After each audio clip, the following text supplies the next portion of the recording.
Okay, hi everybody. What's up, man? Hey, thanks for having me, Rob. My pleasure.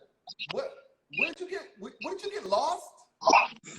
I'm new to Instagram Live. This is actually my first time on it. We did our little test before. That worked well, and I'm glad I made it. It's a pleasure to have you. How's your day? It's been really good. How about yours? Pretty good. I did the live this morning from my van. I was working at Sands Point Country Club this morning. We're doing some work. And I got there at 7, worked a little bit, and I took an hour break to do the live in the car. Went well. Then I went to my yard, was there for a little bit, came back. A client came pick something up. Then I went down the street, maybe 5 blocks, and delivered the table. So you had a busy day. Yeah. Derek, I noticed that too. You're rocking that tie-dye. No doubt, a man from the 60s. I never left. Hippie is cool now. I know. You know what? I told my wife that one day when I die, she should just beam me back to the 60s. All right. So I'm going to ask you a series of questions. Okay. Shoot. And then we're gonna get into the conversation, your journey, the whole bit. Hopefully tour your workshop, etc. So let's start. What word or phrase do you overuse? What word or phrase do you overuse? Do I overuse? Yes. That's a good question. I've got it, no problem. All right, I like that. And you say that whether you got it or not. You bet. You bet. Sometimes as I'm saying it, I'm figuring out how to do it, and sometimes I don't have a clue. Never let them see you sweat. I know. Sometimes if you say it with authority, people believe it, and sometimes so do you. Exactly. What is your least favorite thing to do? My favorite thing to do is to create. Least. Oh, my least favorite. What's your least favorite thing to do? I think doing taxes. And that's coming up. Me too. What is your most favorite thing to do? My most favorite thing to do is to create. Okay. What is the one thing your spouse will want to change about you? Probably the fact that I always say, I've got it, don't worry. What would you want to change about her? Well, she's not watching, so I can get real about this. Your daughter's here. Come on, Viv. Just trust that it's all going to work out. Have faith in the man. That's right. If you were to take a motorcycle ride across the country, who would you go with? Where would I go? Or who would you go with? I would bring my wife. She's never been on a motorcycle. It would probably one of those Cahns that has the 2 wheels up front, the 1 wheel in the back. Have her feel very comfy. Give her a helmet that feels like it covers her entire being. All right. What makes you tick? What makes me tick? I'd say it's the ability to see something in my mind, to have something in my heart, and then be able to create it. Okay. It's a magnificent thing. What irks you the most? What irks you the most? What hurts me the most? Irks. What gets on your nerves? What gets on my nerves?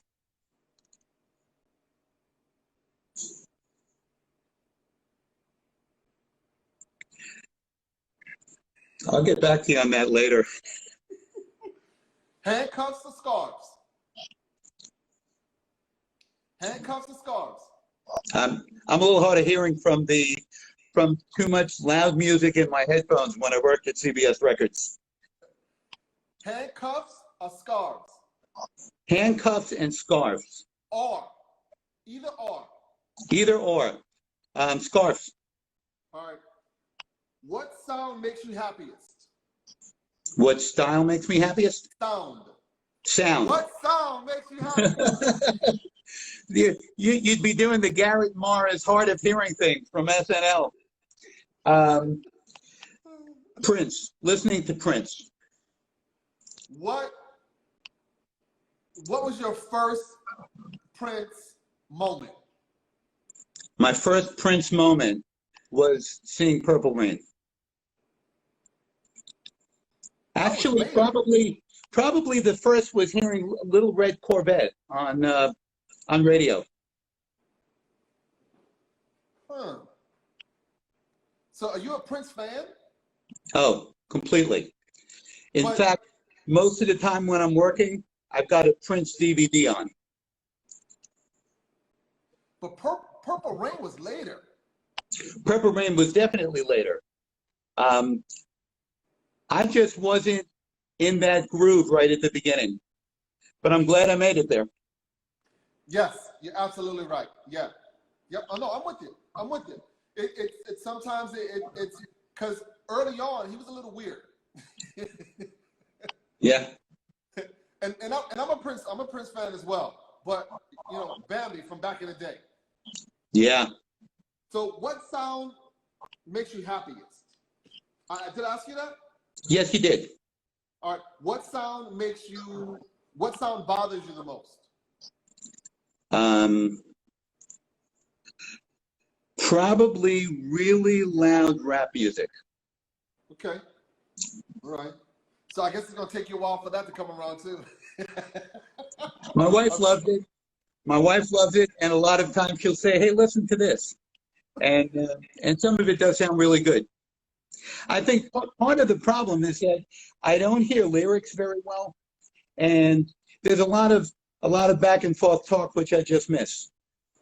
Yes, and if you listen to the new rap, some of it's bumble rap, and you can't understand what they're saying. Yeah. What is your favorite cuss word? Shit. Good enough. If you were invited to a card game and the possibility of a fight breaking out was likely, who would you take with you? I would take you. Well, let me tell you, I can't play cards. That's fine. But you know what? You may be just a touch bigger than me, and that's good. And if you weren't available, I'd ask The Rock if he could come. Who? The Rock. Oh, come on, no, man. Give me somebody real. Somebody real? Yeah, this is real questions. A real question. Probably my friend George. He's tall. Can he play cards? He probably does. But you don't know for a fact, right? I don't know for a fact, and I will ask him the next time I see him. All right. So if you were in a bar and a fight broke out, would your wife be more likely to grab the gun or call the police? She would call the police. All right. What profession other than your own would you like to try? Working with stained glass. How long have you wanted to do that? Probably 35 years. Wow. Wow. Someone just wrote 35 years on the screen. I don't know what that's about. What would you like on your tombstone? What would I like to? What would you like on your tombstone? On my tombstone. Yep. He loved life, and he did what he loved. All right. I like that. Okay. So let's get started. Okay. What we want to do is go from high school and tell us the different things that have led to you doing what you do now. when you got started along the way, the people who've impacted your life, etc. Okay. So, growing up a Jewish kid in Queens, the most important thing for parents was to have bragging rights. So you went to either one of three schools, either Brooklyn Tech, Bronx Science, or Stuyvesant. I ended up going to Brooklyn Tech. I hated it. It was an all-boys school. My father wanted me to be an engineer, and I wanted to be an artist. So thank God they had some good art courses. They had shop. Shop was really important. The ability to work with wood, the ability to mold things out of clay. It was the ability to work with my hands and create something. I was born to create, and that really lit me up. It was the only thing that got me through. Okay. All right. So in high school, were you doing anything creative, or were you being a student and admiring creativity? I was always being creative, and I was always trying to keep a low profile. I was always dabbling with painting watercolors, and my dad gave me a camera when I was a kid, and I was always taking pictures. Okay. What were you taking pictures of? I really loved documenting life. I actually wanted to be a documentary photographer. So it was catching people in real life situations. The whole model and the studio thing never really appealed to me. So you would be one of these guys who's walking around the street with a camera? Several. In fact, most of my friends thought that the camera was just just coming out of my chest, because I always had camera equipment with me. Okay. So after high school, then what? After high school, what I really wanted to do was go out to the Art Center of California, or to there was a school in Rhode Island. I forgot the name of it, and my father put it this way. He said, no, I don't remember the name of it. I think it was, I know in California, it was Art Center California. And my father put it this way. He said, if you go to school in Manhattan, I'll pay for it. If you go to school out of town, you'll pay for it. And it was a pretty easy decision. So yeah, I really wanted to go to Pratt, because when you went to Brooklyn Tech, you automatically went to Pratt. And I was great in math, but I was not great in my English scores on the SAT, and I didn't make it into Pratt, but I did make it into Parsons School of Design. And thank God I went there, because it was the best experience of my life. Why was that? It was like walking into a place that you knew was home. I was around artists. Everyone was dressing the way they wanted to. They were living the way they wanted to. We were all smoking what we wanted to. It was an intensely great experience, and it gave me my first feeling of being free. Hold, pause 1 second, Norm. People keep asking for a tour of the shop. Tour of the shop is going to come later. So we're going to get to know Norm. And it will come later. Yeah, so keep going. Okay. So I guess the other thing that I really loved about Parsons was that people, my instructors, for example, who came from regular walks of life, found their way into the world of art and design and advertising. No, let me ask you a question. Sure. Did you smoke a lot of weed? I certainly did. All right. Okay. All right. Keep going. Okay. Carry on. Yeah. I think a lot of the teachers were really mentoring us, even while they were teaching us. I remember my photography teacher, Matthew Cahn, would tell me, you want to learn how to take a photograph that tells a story about what you see. And that was such an intensely right on the money experience, and I took that to heart. And that's probably why I really love documentary photography, because I saw something and then I wanted to be able to communicate that. Okay, do you still take pictures? I still do, not with the zest that I used to. I've kind of given up on camera equipment.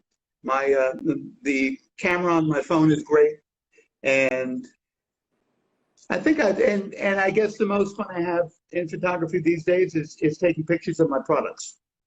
Okay, all right. So you're in college. You're studying these different things. Are you still painting? What have you done? No. I had really discovered the world of Polaroid. Of Polaroid cameras, Polaroid film. The ability to take a picture and see it in 15, 20 seconds. When I painted something. Okay, wait. Do you know what the irony of that is? What is it? Is that you got into I'm sorry? What is it? Go ahead. You got into Polaroids because it was instant. But you're fighting technology now because... Well, technology is very similar in that you take the picture and you can see it instantly. Yeah, when I was doing watercolor painting, it would take, who knows, maybe the better part of a day. Even if it was a couple of hours, it took a considerable amount of time to take something from my head and get it onto the canvas. And my father, who had given me my first camera, we lived in a house and we had a downstairs basement with a bathroom, and he converted it into a darkroom for me. And so it was so cool to be able to take a picture, go down to the darkroom, and have it in the tray and see it come to life. So this was in college. There's an immediate gratification component to it. No doubt that I've got ADD and my attention span tends to be a little bit short. And to be able to see something right away made a real big difference. So, and this was in college? This was in college, yes. And how long were you taking pictures? How many years after college did you take pictures? Oh, probably for a good 15, 20 years. At one point, I took a photograph right around Memorial Day of a vet who was in a wheelchair. And it so moved me that I asked him if I could take a picture of him after I heard his story. And I entered that into a Time Life contest, and I won an honorable mention. And, so that was really wild. Cool.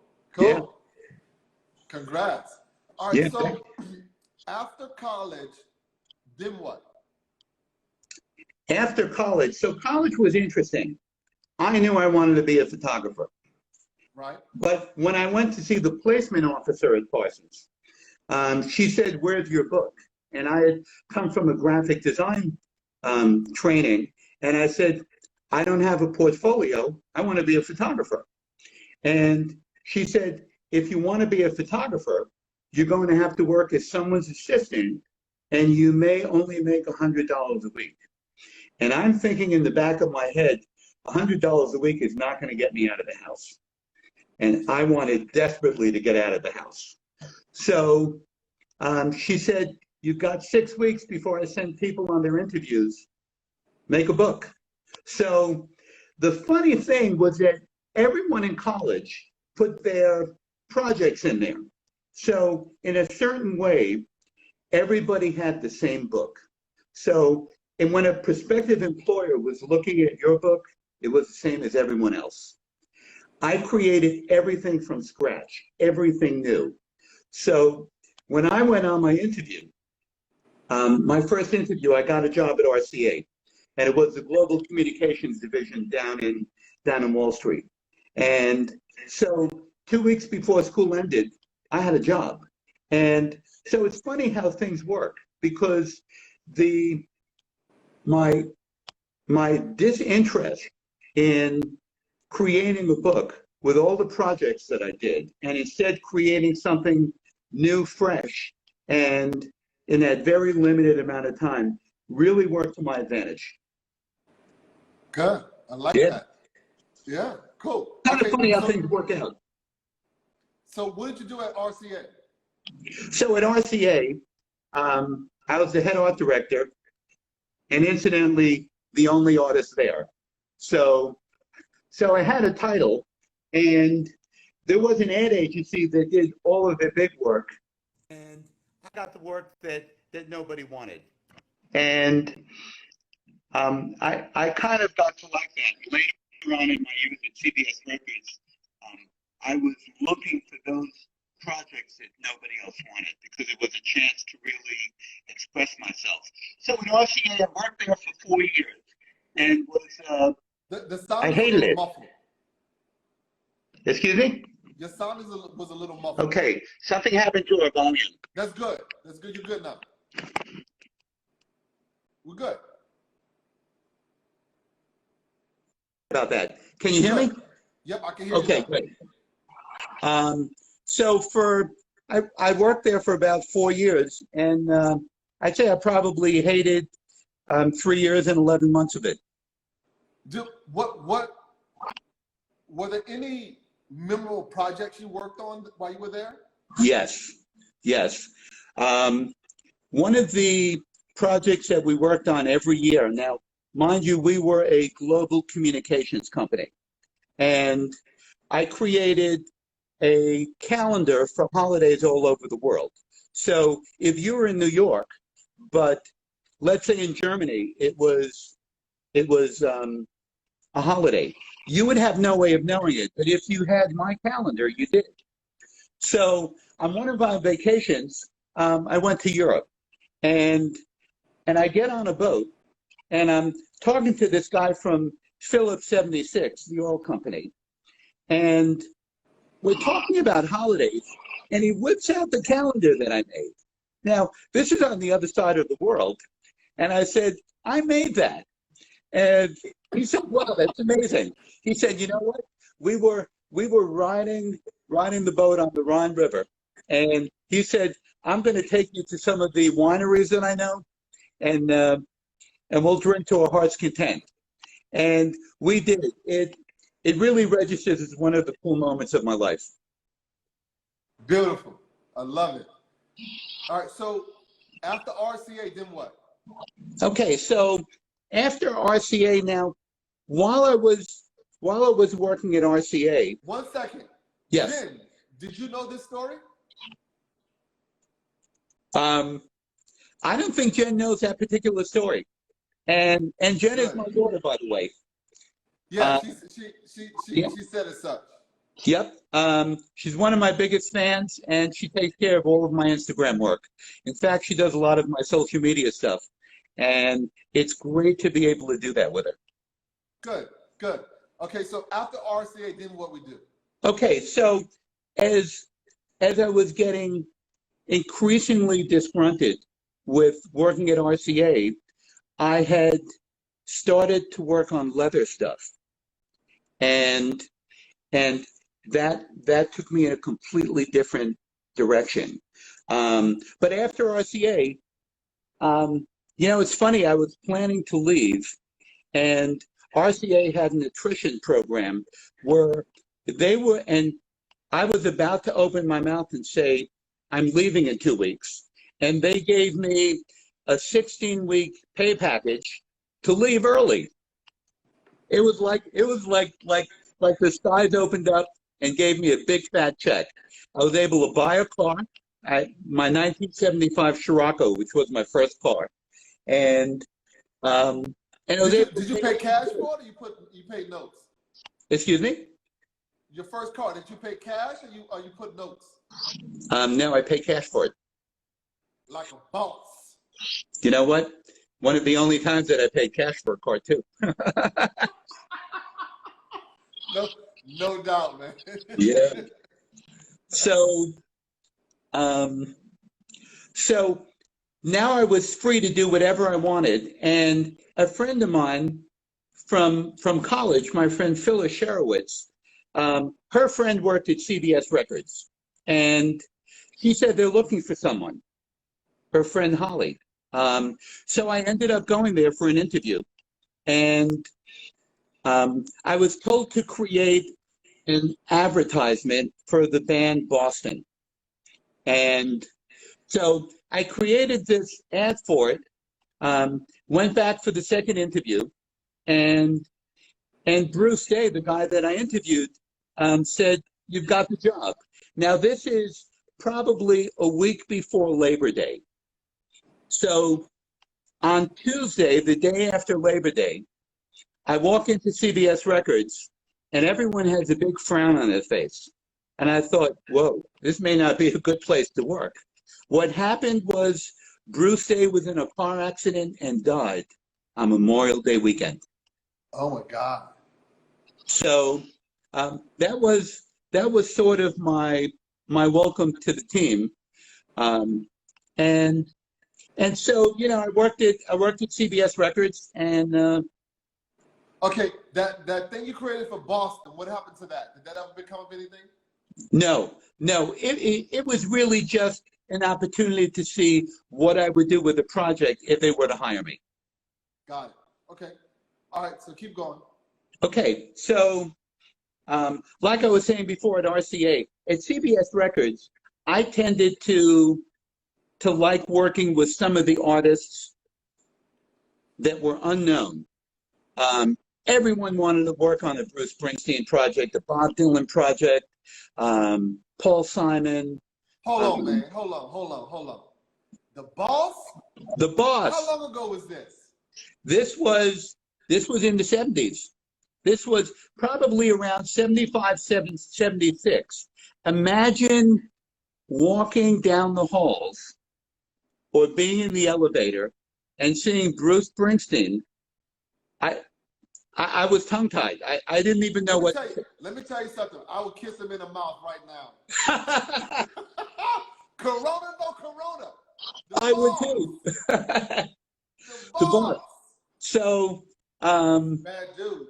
Yeah. So this there was a new guy that was being launched, Meatloaf, and he was in the Rocky Horror Show, which I hadn't seen. He was probably, I was a little heavy, but he was at least 10 times the size that I was. And so I had an assignment to do the launch for Meatloaf. And it was... bad dude. You know what? He was a great dude when you got to know him. And I got a chance, you know, they did a video for Paradise by the Dashboard Light. And there was an entire day of shooting. And I was at that video shoot. And it was unbelievable to watch what was going on. And, you know, being a Bruce Springsteen fan, it was so great that people from his band were on that first album, Bat Out of Hell. So it probably took a half a year for that record to go gold, which was 500,000 records. But they kept at it. They kept on promoting it. And today it's one of the best-selling albums of all time. Wow. And it was great to be a part of that. Big time, man. Yeah. So there was one ad that I had to do, which every year all record companies would put out an advertisement in Billboard or Record World, the trade rags. And it was your bragging rights. These are the folks that we've signed, and look at what we're doing for them. And so you had Eddie Money, you had Elvis Costello, Billy Joel was getting popular. Bruce was already. What was that like when Billy Joel was getting popular? it was, well, you know, I didn't do any advertising for him, but it was amazing. There was a real sense of pride to work for a company that did so much for artists. And Okay, for the second conversation, right? sure. When you were hearing Billy Joel and he was just beginning, could you see from then that he was going to be what he is? No, and I never worked on any of the projects for Billy Joel. But when we did that Puff piece, I ended up hiring an illustrator from Marvel Comics, and the whole idea was that CBS Records creates superheroes. So all of these guys were dressed like superheroes, except for Elvis Costello. And if you remember his first album, it's like a checkered background, and he's standing with his tripod and a camera. So Elvis Costello in this ad looked real life. Everyone else was a superhero. And boy, I wish I was able to keep that piece of art. So my days at CBS they ended kind of abruptly. There were a lot of times where I just wanted to go with my idea instead of just going with someone else's idea. And I had a project which was to do a shoot for a guy named Les Dudek, and his album was Ghost Town Parade. So I figured, let me go out to California. We'll go to one of the Western lots, and we'll shoot Les Dudek with his band, and then we'll have everyone else superimposed. So it was a double exposure kind of thing, and they were the ghosts, and that was the Ghost Town Parade. And I was told to hire a photographer in California, and I had a great photographer in New York. There's no way in hell I was going to go hire someone who I didn't know. So, right. So I arranged for my photographer, Dan Kennedy, to come out. And his wife lived out there before she came back to live in New York. And he said, I'll go there. It won't cost a thing. CBS won't have to pay for it. And I thought, wow, that's great. When I came back, my boss looked at my expense sheet. First of all, they wanted me to rent a Lincoln Continental. I never drove a big car in my life, so I rented a Mercury Capri, small car, could toss it around really easy. It's kind of like my Scirocco. And so when he looked at that the record of all my expenses, he said, "You rented a Mercury Capri. Why didn't you rent the Lincoln Continental that we had reserved for you?" I said, I didn't feel comfortable driving a Lincoln Continental. And by the way, I saved you a lot of money. He said, it's not about that. It's about our image. We want to be known a certain way. And Pimp juice. Yeah, you know what? I found that kind of disgusting. And so my immediate boss was trying to do it. Well, he was doing an ad for Billy Joel. It was, I forget which album, but he wanted to go out and go to England and do a shoot there. And the upper guy said, no, you can't do it. So here I had a chance to do my California trip. He couldn't go out to England. And there was a rift that was created between us. And 2 weeks later, I got my walking papers. And as I'm getting ready to leave, I wanted to say goodbye to Ira Sherman, who was the project manager for Meatloaf. And I carried this envelope with me. When he saw it, he said, hey, where'd you get that? And I said, I made it. He said, really? So he looks at it and he says, can you make 100 of them? Now, the most I ever made of anything was 5. So I said, sure. He called me the next day and he says, can you make 500? Sure. He calls the day You later. know, everything happens for a reason. Well, hold on. Everything happens for a reason. So the day later, he calls up 6:25. Can you do it? I said the last 125 are going to have to come after Christmas.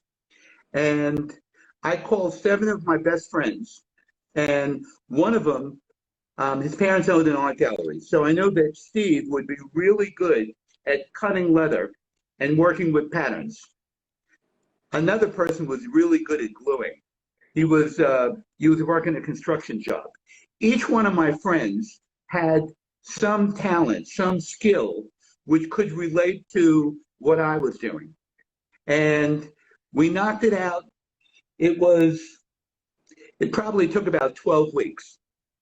Now, I only made $200 on the job after I paid everyone. I made the biggest mistake of my life. Come on, man. Hold on. When I made the leather envelope, this is all one piece of leather.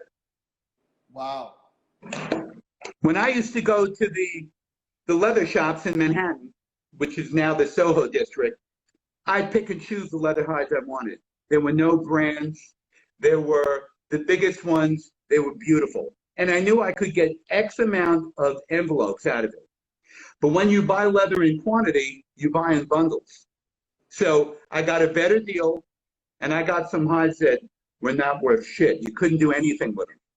And so, but I knew that I was going to pay my friends. And I knew that no matter what happened, I'd learn something from it. And I ended up doing a yearly project for them for 5 years. And every year after that, I made a lot of money. And so you look at those things that seem like a disaster, oh my God, and then they turn into something really good. Cool. So, and what's funny is after they fired me at CBS Records, they asked me to come back and work freelance. That way they didn't have to pay medical benefits and stuff like that. So I worked there for another 9 months. But I was getting increasingly anxious to do my leather work full time because I was working a day job for years and then doing the leather stuff at night. I would work 20 hours a day. Sometimes I wouldn't sleep at night because I wanted my freedom. I wanted my own thing. I didn't want to have to answer to someone, follow their rules, and not be happy with it. Okay, so you worked there another 9 months. Yeah. Then what? Then I was on vacation with my friend Frank DeMarco in Virginia Beach. And when we're driving back, we see this guy with this magnificent kite, and he's flying his kite, and he was reeling it in. And I looked at it like a piece of art. We started talking to him. And I said, where'd you get that? And what was his answer? I made it. So he left the corporate world, and all he was doing was making these incredible kites. And that moved me, it touched me, and it inspired me to start my own gig. Did you befriend him, or it was just one of those conversations that you never saw him again? No, it was a one-off conversation. I'm sorry I didn't get his information, because it would be great to have told him, hey, you know what? Thank you. Your words turned into my dream. Yep. So from that moment, you started doing your own thing. Yeah. So it was great. I had a Moto Guzzi motorcycle. When you were talking about motorcycles before, you got my hot button on that. So it was just the question that I ask everybody. So I would do my CBS Records holiday gig. I would do the holiday shows at Lincoln Center, at NYU. And when was this? What year? This was late 70s. Late 70s. Late 70s. So I lost my train of thought. Oh, You were so working at CBS doing the holiday thing for yeah, NYU? well, no, I was not working at CBS anymore, but I was doing their Holiday special. executive gifts that they would give to people all over the world. So I did that. I had so much money that I could take a half year off, and I would just hop on the bike. I would ride up to Canada, ride through the Blue Ridge Mountains, head down to the Florida Keys, and when I ran out of money, then it was time to do the summer shows, the summer To craft get shows. back to work. Yeah. What's the longest distance you've taken on a motorcycle? Um, going down to the Florida Keys. And yeah, That is fun.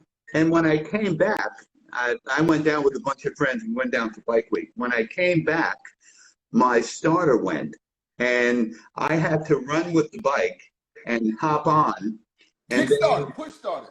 yeah, pop the clutch and get going. And you know, side note, while I was coming back, I passed by. It was around Darlington County, and they had stock car races. And I was looking for a hotel to stay at. I'd been riding for 15 hours. I was beaten, ready to go to sleep, and they said there's nothing available for probably another hour and a half. And so I got back on the bike, and headed north on I-95, and all of a sudden, I feel shaking underneath me. I had fallen asleep for a few seconds, and I had gone past that divider area into oncoming traffic. Thank God at 3 in the morning there were not a lot of people on the road. I got off the bike. I was laughing hysterically for about 20 minutes.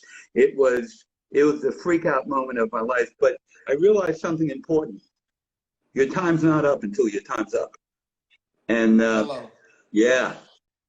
If anything, COVID has taught me that you never know when your time's up. Yeah, I've lost some friends to it. So anyway, that was that whole experience. It was ride till you're broke, go and create again. Ride till you're broke, go and create. Those days were magical, and I wasn't married. I was on my own. Rent was dirt cheap. You know, it was a good life. And so around the 80s. Women and weed. The weed was there all the time. I said women and weed.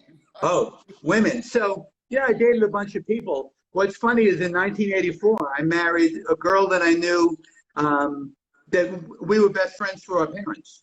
And we're still married today. That's 36 years. But wow. You know, anyway, you know, so now moving from you can do anything because you're single and free. You know, it was kind of time to maybe think of getting a job, a real job. And something terrible happened when I did a craft show in Manhattan. I was at the Penta Hotel doing a holiday show, and it had 24-hour security. So I was confident in leaving my stuff there overnight. And someone came and he's looking at my stuff. And there are two ways you can look at something. You can look at it like, hey, wow, that's a nice piece. Or you can look at it like, how is this made? Maybe I can copy this. I had a really bad feeling in the pit of my stomach. When I came back the next morning, everything was stolen. Everything was gone. I was kind of out of business. Wow. I was bummed out, to say the least. So my next show was 2 weeks later. Being a young whippersnapper, I worked day and night, and I got my whole line back together, and I did my NYU show. And 20 minutes into the show, the promoter comes over and says, I've got a petition from the other leather folks here. They're asking you to leave. And I said, why? He said, they feel that they can't compete with someone that has a factory. I said, a factory? I work in my studio apartment. To quote Jim Rohn, don't wish it were easier, wish you were better. Hello. And so that night, Look, let me. Okay, stop for 1 second. Let me sure. tell you something, right? Yeah. I wanted to get in. I've collected leather bags. I've collected postal bags since I was in college, and I'm always watching leather. I'm always watching bags. Your stuff is still head and shoulders above what people are doing now. Thank you. Without question, you are a cut above the rest. Now, I'm with on that it. being said, let's pause and let's take a tour. Sure. Okay. So you're going to see. Now, let me tell you, there's a cool trick you can do with this where you can flip the camera around. Okay, like this. Okay. Woo! There you go. That's great. There is my trusty Juki LU563 that I bought on my birthday, April 6, 1975. What? It still looks new. Nah, doesn't look new, but thank God I still have it. So in this room, this is where I do my sewing. I've got my skiving machine. I've got an old leather splitter from Germany. How long have you had that splitter? Okay, that's it's a Fenda, Fenda. How long have you had it? I've had that for probably 5 years. Okay. One of my favorite new toys is my 4-ton clicker press from Weaver Leather. Thing's a beast. Does really, really good things. One of my favorite old bags that I made.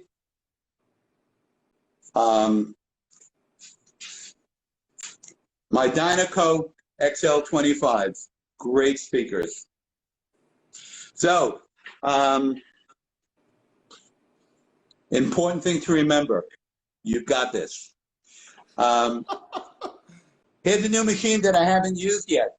I'll be using it soon. So, okay, what are you going to do with that machine? You know, I do everything on a flatbed, and there are clearly some things, you know, mailbags. I make my mailbags and sew them inside out. They're going to be much easier to do with a cylinder arm machine. So this is going to be this is a great addition to the shop. So I work in a converted basement. It was never intended to be a workshop. It was the place where we just threw everything. And so it's where I keep some of my patterns. That's where I do my photography. My screen where I watch my favorite concerts. Norm, can we take a look at that bag to your right? And there's Prince in Montreux. Very nice. So you would ask me a question. What was that? I want to see it. Can we get a close up on that bag? On the bag, sure. So that bag straight ahead, yeah. Nice. Okay, so that's my Woodstock bag. Wait, your who? I call it my Woodstock bag. Okay. The colors just remind me of Woodstock. So at a certain point, I started to look at rivets. I was doing copper handset rivets, and I started to think, what would happen if I did a brass and copper rivet? And so I tried one, and I said, wow, this looks like jewelry. And that's become really a trademark of the work I do. It's that brass and copper handset rivet. So that's that bag. So what would that bag cost? That bag cost probably about $1,300. Okay. And it takes me several days to make, even though I'm sewing things on a machine. I'm a nut job when it comes to detail. So your deal is your deal. That's why you know. Yeah, it really is. It really is. So going towards this part, that's where I keep my leather. I find that having cement tubes and putting my leather in there is a really good way to store leather. At a certain point, I really wanted to have an area where I could put things and also have a large enough table so that I could lay an entire hide out. And so IKEA. Let me tell you what you need in your life. Right? Yes, what? You need me to make okay, you because you a can nice make me stuff. Table. Yeah. Right? So in the absence of knowing you and knowing that you could make something for me, I went to IKEA. I got 2 bookshelves, turned them on their side, make it work. Got a solid door, and all of a sudden I've got a nice big work table. You do. And so the ability to be able to see an entire hide, piece of shell cordovan, by the way, love that stuff. Nice. Nice. So excuse the disarray here. It's a work in progress. So that's the studio tour. Beautiful. But I probably spend 3/4 of my time in the other room, and then I spend probably the rest of the time here sewing, coming up with ideas and prototyping them, and all that good stuff. Now, how busy are you?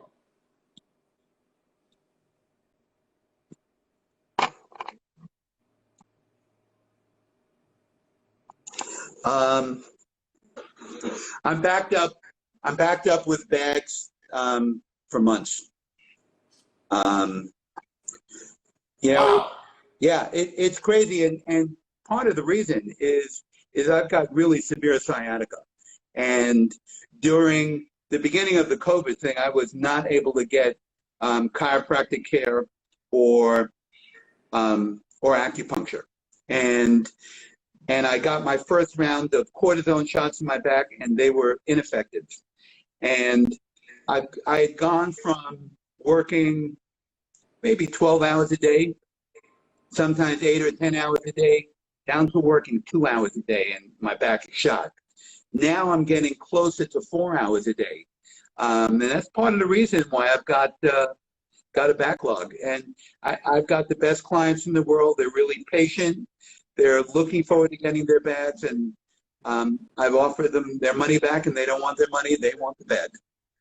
Who's your clientele? I'd say mostly guys. Probably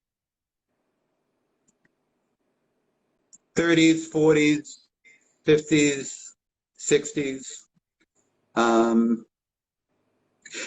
kind of design things for myself, and that translates into doing things for men. Okay.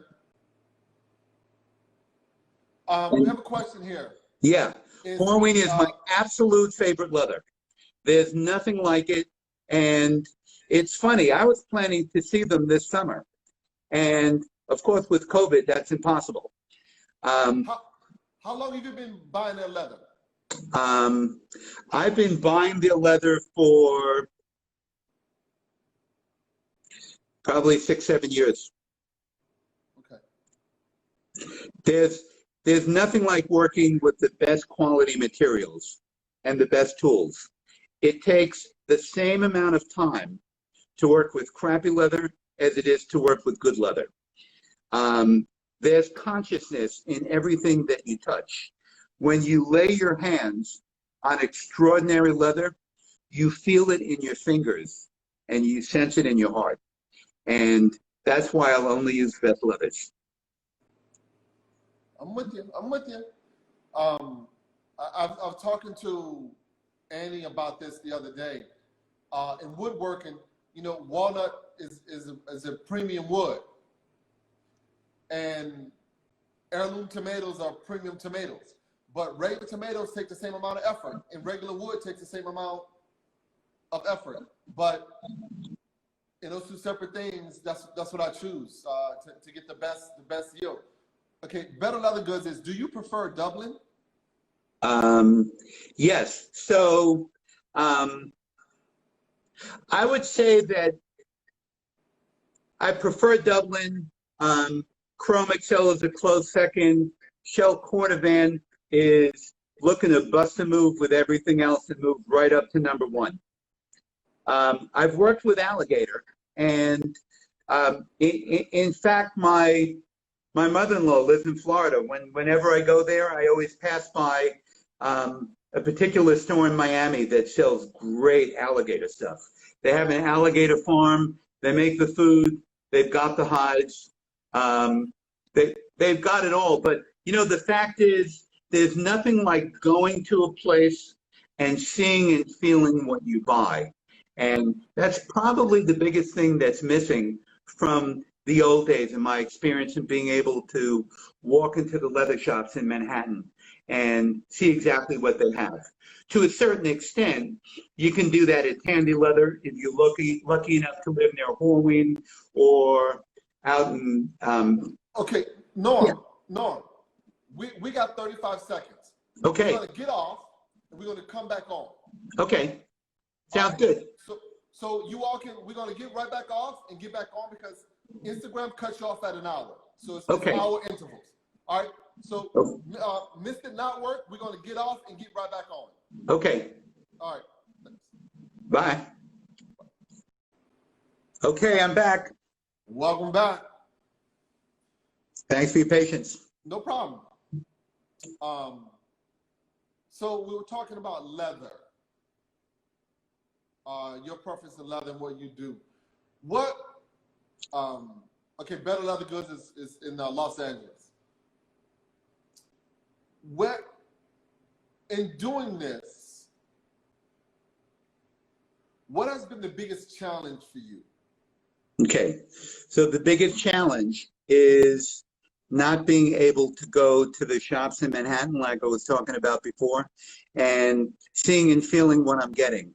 So nowadays, you go on the internet, you look at what Maverick Leather may have, you look at what Horween Tannery Row has, you look at what some of the other guys have.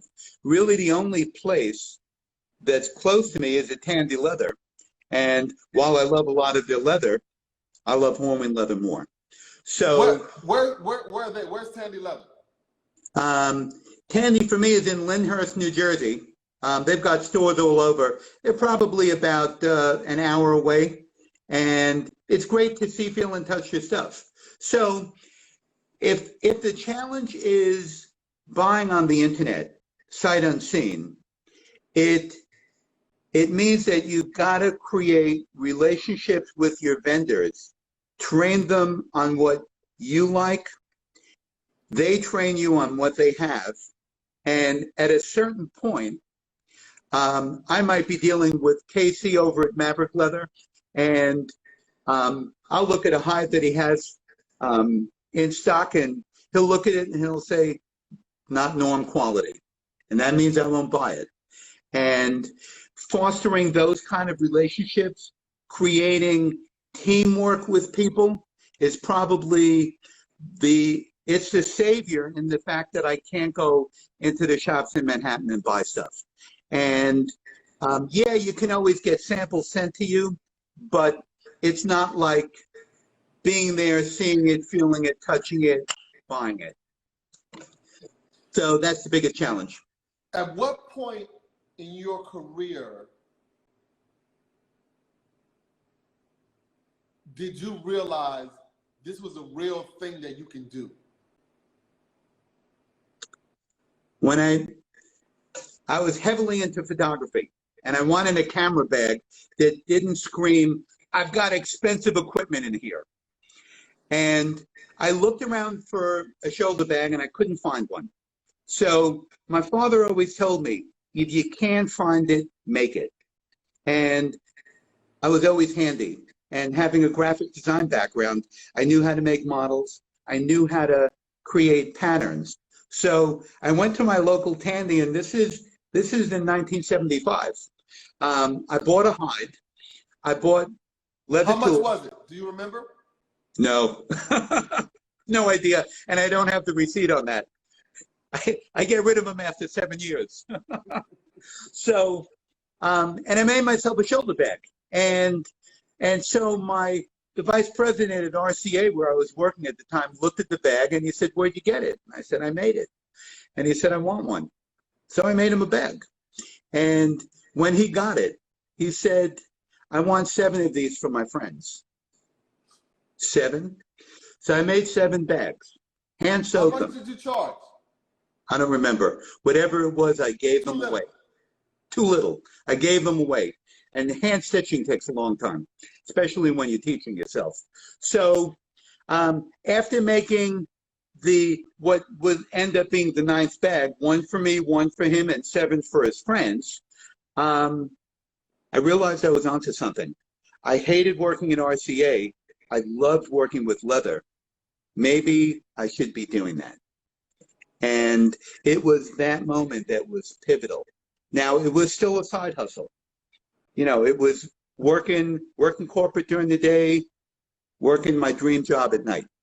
But that's where it gelled for me.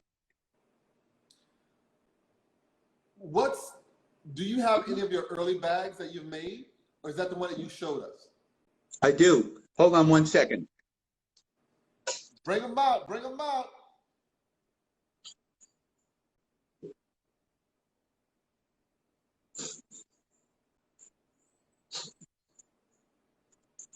Okay, I'm back. So, the Sony Walkman had just come out, and CBS Records was going to give. Now, this is 70s, right? So, he said hold Sony on. Walkman. The Sony Walkman. Don't even know what a Sony Walkman is. Okay, then Google it. It was a big thing at the time. So, so CBS Records was going to give them to their executives all over the world, and they wanted a shoulder bag that they could put the Sony Walkman in. So I created this bag, and the whole idea was that you could open it up and you could change the tape with the sliding zippers that open. You could change the tape while the unit was still in the bag. Nice. So part of the challenge of working with leather is being an engineer. And how do I make something that's cool and memorable and looks like we're getting storms? So that's the sound of thunder, if you hear that in the background. So this was a big thing for me. One of the things over at CBS Records I was most proud of. Yeah.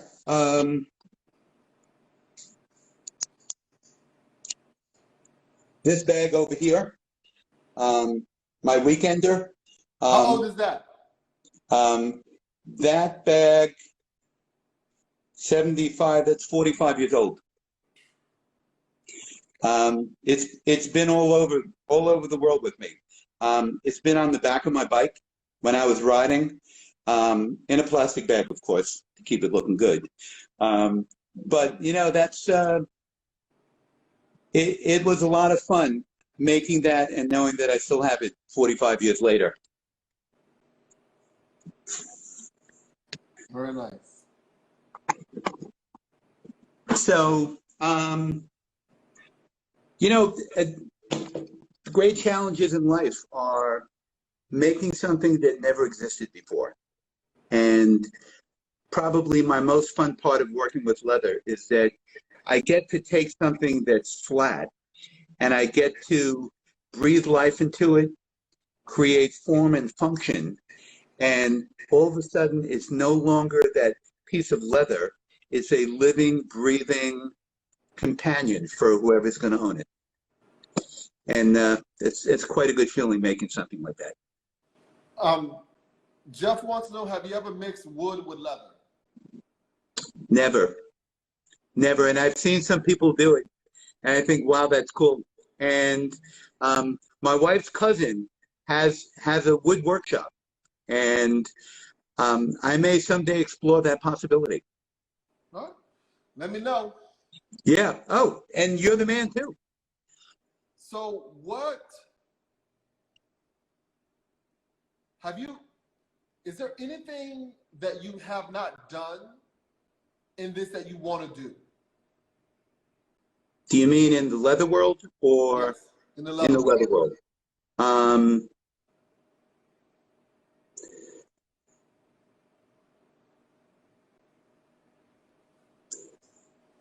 Maybe making those kind of flight bags that open like that. There's a name for them. I forgot what they're called. Is that like the doctor bag? Yeah, doctor bag. There you go.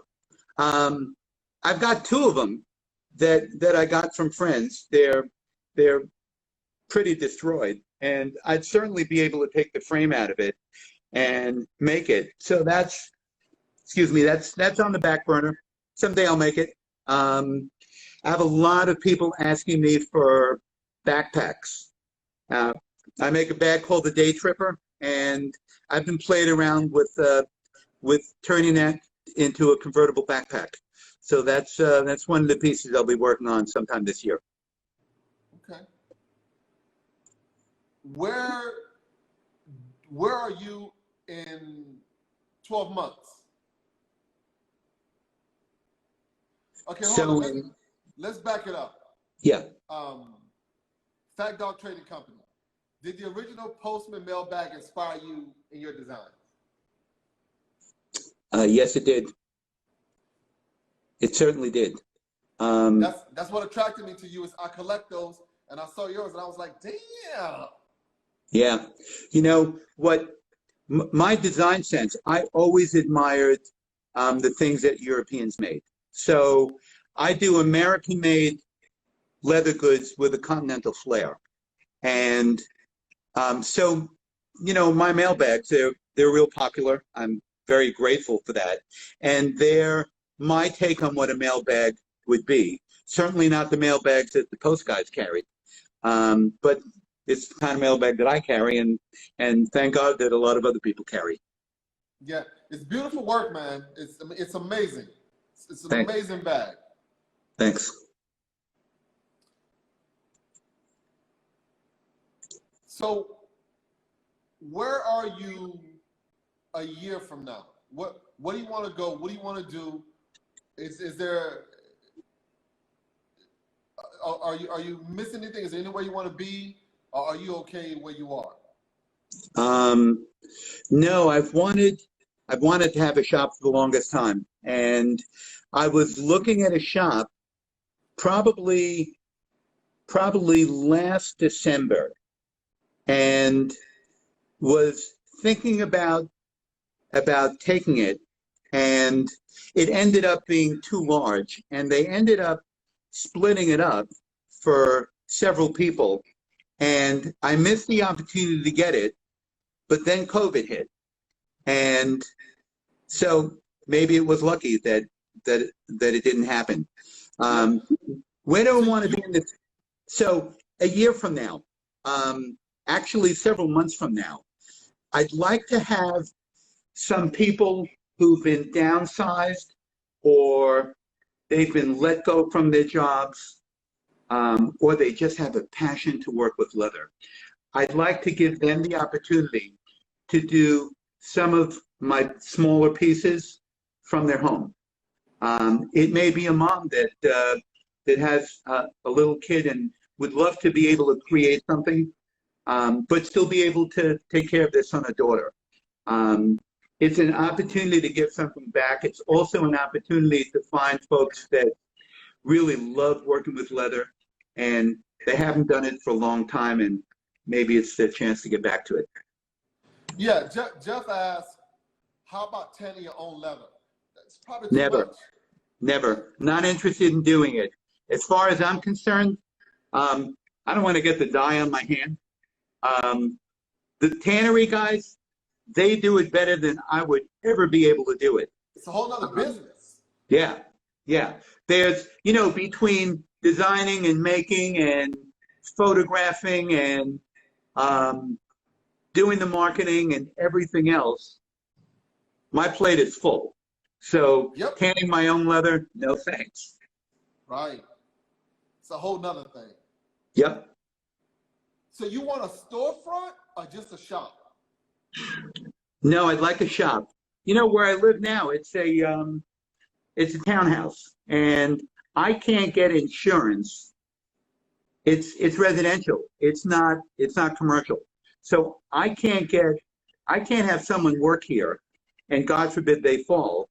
I'm not covered for that kind of thing, and I don't play around with that stuff. If you can't do it, you can't do it. So, is there a shop in my future? Could be. Did what happened with COVID and my idea of farming some of my work out to people that can work from home, that got downsized and maybe are looking for an opportunity? I think that's a great direction, and it gives great opportunity to people. So that's probably even more likely than going out to get a storefront. Yeah, because I mean I mean you have great stuff. Just put more stuff online. Yeah. Storefronts are a lot. I mean, unless you're going to be on Madison Avenue or somewhere. No. I'm not interested in that. And it would really be more of a workspace. It wouldn't be a storefront. Right. Yeah. So, in fact, I would shy away from a storefront. But you know, it's funny. In the early days, you would go to craft shows, you'd show your work, you'd meet people. A store would come up and say, "Hey, do you wholesale?" And you had a brochure, and that's how life was. And nowadays, I've got an Etsy shop. So someone can just go on my Etsy store. They can look at some of the products I have. It's a brochure that lives on the net. They can click on something. They can see really good photographs of it. They can read feedback. There's a whole lot of really good things about how business is done now and how it's changed so much from when I started back in the 70s. Cool. Beautiful. Yeah, there's a piece of the story that's really important that I haven't told you yet. And let's go. It's probably the most impactful thing that ever happened. After all of my things got stolen at that holiday show at the Penta Hotel, and 2 weeks later, when I was asked to leave the craft show because the other craft guys didn't think they could compete with someone that had a big factory, I went home that night, and I kind of looked at it like a message from God. Maybe it was time to leave the business. I was trained as a graphic designer. I was an advertising man. I was really good at it. And I left the business. And so that's 1984. That's actually 1983. And it was so painful that for years I couldn't even go to a craft show. I gave up something that I really loved. I mean, I'm getting emotional now. So talking about that made you stop? Yeah. You know what? There's something that happened, which was all of my stuff got stolen, and I was asked to leave. And what I made it mean was that I'm never going to get hurt like that again.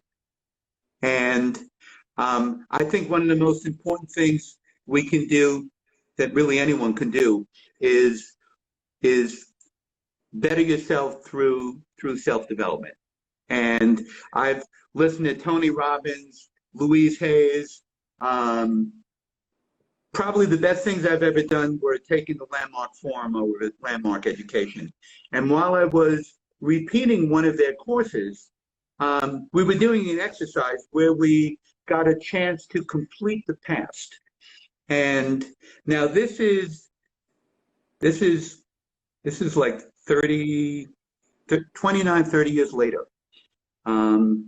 And as I'm completing the past, I realized, oh my God, I left my leather business. I kind of cut off my creativity because I was never. For 30 years?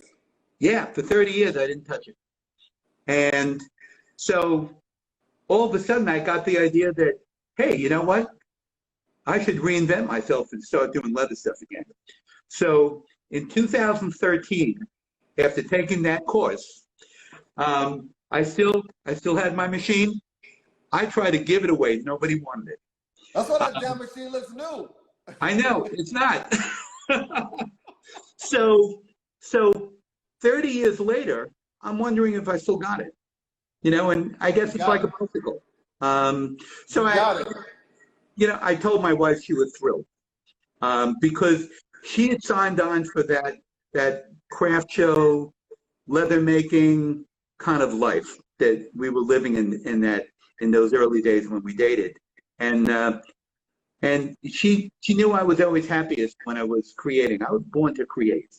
So I said to her, I'm just going to make watch bands. I'm not going to make bags. So I made myself a watch band.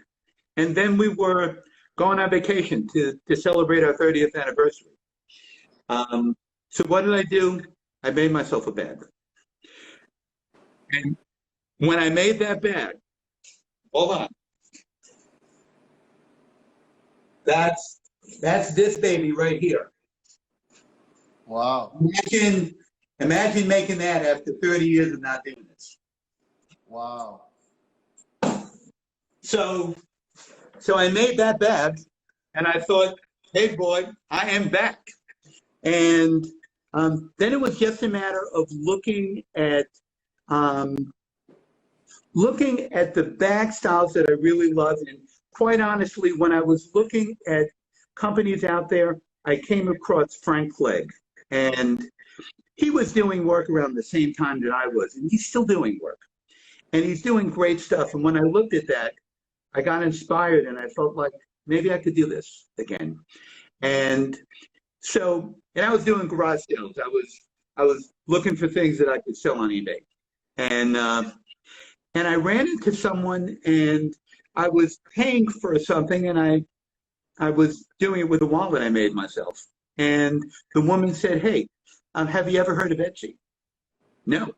I went home and I looked up Etsy, and a week later I had an Etsy site, and all of a sudden I've got a world of people that could potentially buy my things, but nobody knew me. Who's going to take a chance on someone that no one knows, no feedback, he's never done anything? So I had two friends buy some things from me. I said, you buy a wallet from me, I'll give you two. Not only that, I'll do it for free and I'll ship it for free. Please leave me some feedback. And they did.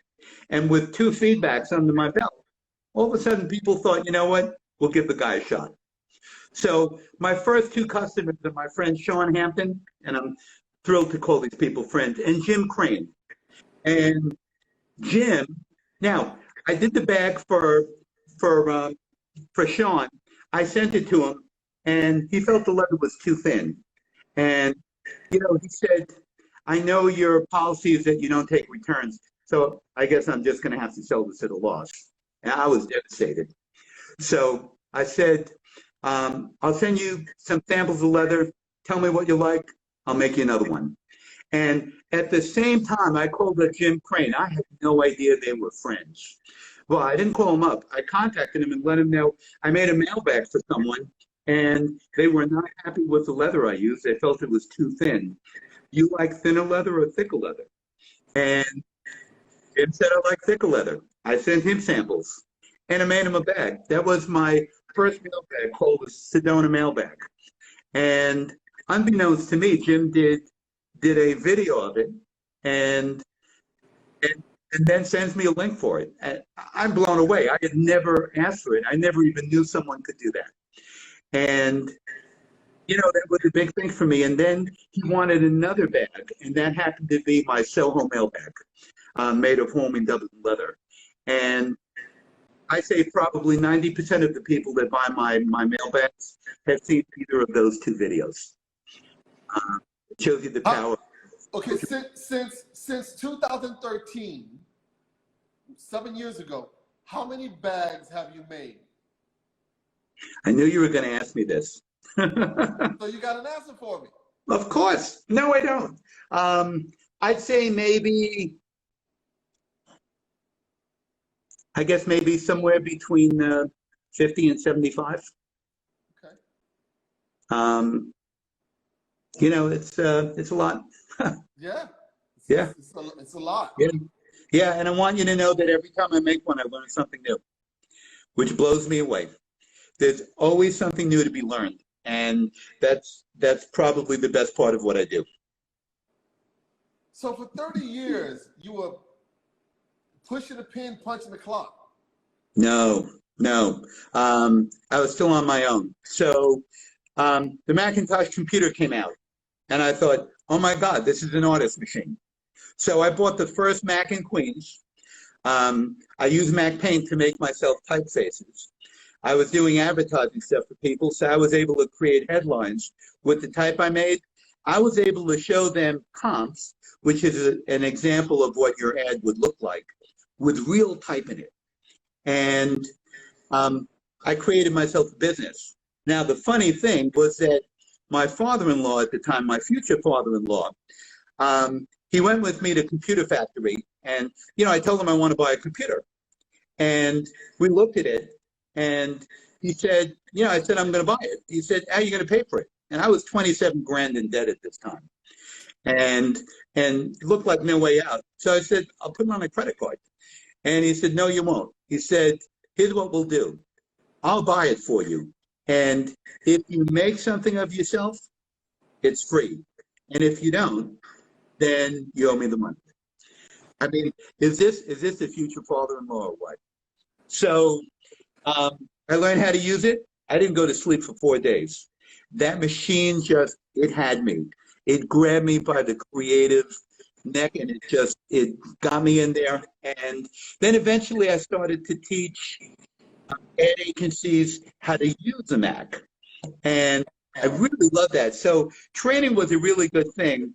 Most trainers have, they have a script that they use, and I didn't do that. I would go in every day and I'd say, what kind of projects are you needing to do this week? And they'd show me what they had to do, and I said, okay, let's create those on the spot. Most people don't have the balls to do that. You've got to really know what you're doing. You've got to be confident enough that you can convey that to someone and that they can do it. And I had the boss. I was doing some work for Channel Home Centers and training their people. And one of the gals was kind of old, and Vice President came over to me and he said, "We need to move this lady out of the business. She's obviously not going to be good at working with a computer, and I think we'd rather see her leave." And I said, "Don't do that, because this lady has great design experience. She knows what she's doing. What she's lacking is the ability to work with a computer." And I said, by the time I'm done training her, she'll be one of your best assets. And she was. She didn't get fired. So. Good. Yeah. Very nice. Yep. So. So I did that. Then I day traded for a while. I borrowed 40 grand and turned that into $1 million, and then turned $1 million into nothing when the dot-com bubble hit. I was used to just buying things up. I was buying really risky penny stocks. I was making a fortune. Some days I made 50 grand. Wow. And we went to buy an expensive house, and my wife said, "What's the worst that can happen?" I said, "I'll make 5 grand a day." And then the market tanked. The bubble was gone. And I had no idea how to trade a bear market and lost it all. And, then did eBay stuff for years. Okay, now I got a question. We got a question. Speaking of that, do you find that selling your work on Etsy versus a website is more productive? I think Etsy works really well in a way that it's a portal for things that are handmade. And it brings you to an audience all over the world that you wouldn't get otherwise. And if I worked on my Norman Cahn Leatherworks .com website, now people know about me. But in those early days, no one knew about me. And it started me on a business again. So I highly recommend it. Do you do your own shipping? Do I do my what? Your own shipping. My own shipping? Yeah, I do it all. How do you make your patterns, and how long do your patterns normally last? Okay, so let's take a walk over into the other room for a second.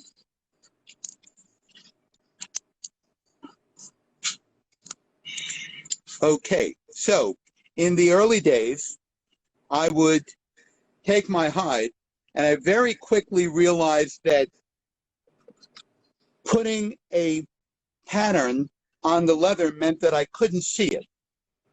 But using a cutout of the shape was really good because I could see exactly where the character was on the leather.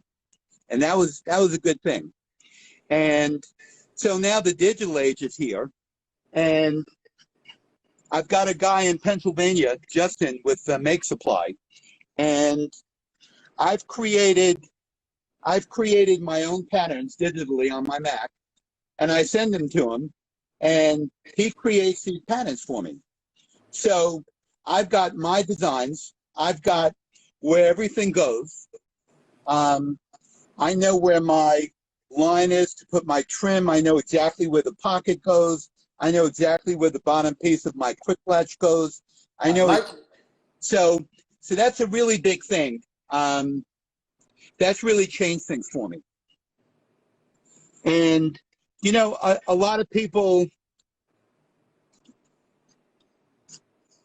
so, you know, how long do my patterns last? Quite honestly, I still have most of my patterns from 1975. My plastic patterns are going to outlive them. And it's really important for a leather craft, or really anyone doing anything creative, to not copy someone's work, because if you're good enough to copy, you're good enough to make your own stuff. Learn how to use a computer to create patterns for yourself, or have someone do it for you, and then you've got your stuff that you can work on. Have you ever been copied? Yes. Yes. How'd you find out you were copied? Some really good friends have told me. You know, sometimes I didn't even know these people. And I mean, the people who told me, hey, you know, I was looking at Instagram and I see that someone's copying your stuff. And, you know, I've sent messages to them, and they just block me. They don't answer it. And they're thieves. And karma will get them someday. You know, in between, I'm just out to create the best stuff that I can create. And leaving the business because I was hurt and never going to get hurt again will never happen again. I am here to stay. Yeah. Good. Good. All right. So I think it's 7:33. So we got an hour and a half. I think that's good. Oh my God. Thank you for your time. I appreciate it. Rob, you're doing a really, really great thing for people. And I really appreciate the opportunity to connect with the community, and hopefully I've made a difference for people. And I wish everyone the best of luck. I'm going to become a big fan of everything you do. And you're a gem. Thank you, brother. I appreciate it. I am so honored to have met you. And thanks for reaching out. Love you, man. Thank you very much. You bet. Take care, folks. Brother. I'll be in touch. You bet. Bye-bye.